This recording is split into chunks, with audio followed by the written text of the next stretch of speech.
Hola, buen día y bienvenidos al resumen del tema Historia Reciente. La historia reciente es una subdisciplina dentro del campo de la historia que escribe sobre hechos y procesos acontecidos recientemente. La historia reciente surge en Europa a fines del siglo XX y principios del siglo XXI. En Francia recibe la denominación de historia del tiempo presente. En Inglaterra, historia muy contemporánea. En España, historia del mundo actual. En nuestro país la vamos a llamar la historia reciente. Comencemos por responder ¿qué es historia reciente?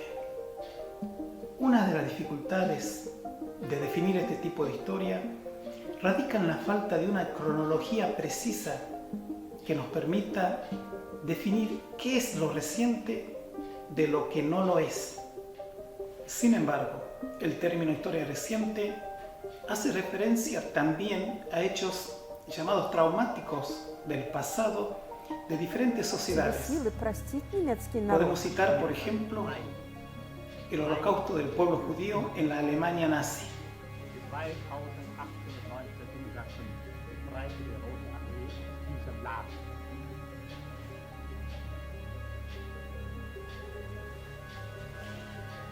Los atentados del 11 de septiembre a las Torres Gemelas en Estados Unidos. Minutos más tarde, a las 9:03, otra aeronave impacta en la Torre Sur, confirmando que Estados Unidos estaba siendo atacado.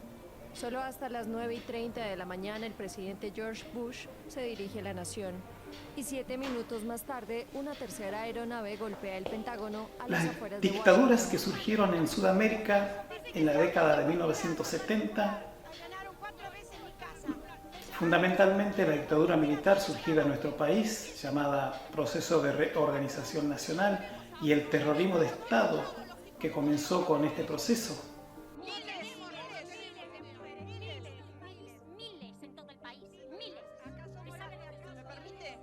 Nosotros solamente queremos saber dónde están nuestros hijos, vivos o muertos, pero queremos saber dónde están. Que nos entreguen el cadáver. Nos dicen... Más allá del traumatismo, lo cierto es que la historia reciente también se caracteriza por la convivencia del pasado con el presente. La supervivencia de actores y protagonistas del pasado en condiciones de dar testimonio de lo vivido, es decir, de contar su experiencia, de contar su historia. La historia reciente tiene una estrecha relación con la memoria, con los testimonios de los protagonistas de los hechos históricos recientes y con la demanda de la sociedad de respuesta sobre ese pasado traumático.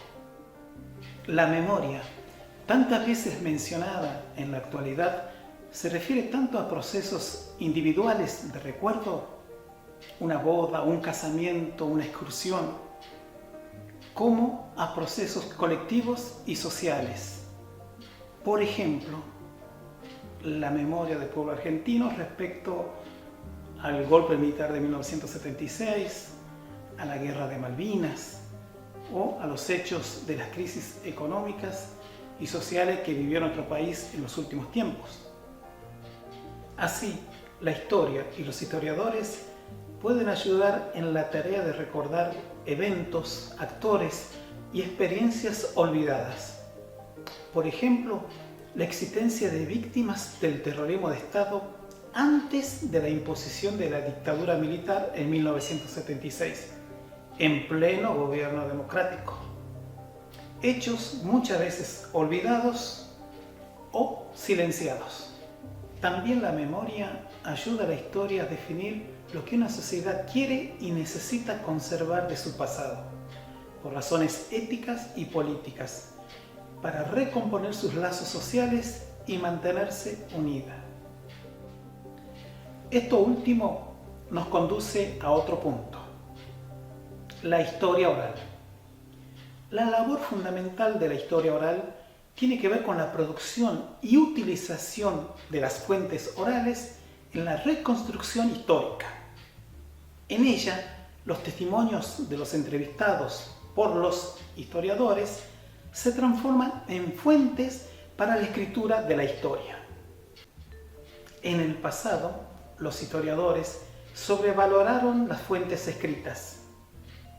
La historia oral considera que las entrevistas a protagonistas son fuentes tan valiosas como las otras. Claro que el historiador sabe que el entrevistado, que a partir de este momento pasa a denominarse informante, cuenta lo que quiere o lo que se acuerda en realidad. Por eso la importancia del trabajo del historiador antes, durante y después de la entrevista, para guiar al informante. La metodología de la historia oral es un procedimiento a través del cual los testimonios de los protagonistas de un hecho histórico reciente se transforman en una fuente para la historia. La técnica principal para recoger estos testimonios es la entrevista grabada. Hoy en día la tecnología permite un gran número de posibilidades para grabar las entrevistas. Y si no, le queda la vieja metodología de tomar apuntes, lápiz en mano. Bien amigos, hasta acá llega este espacio de revisión. Como siempre les digo, si tienen alguna duda, no se priven en consultar. Muchas gracias y que sigan bien.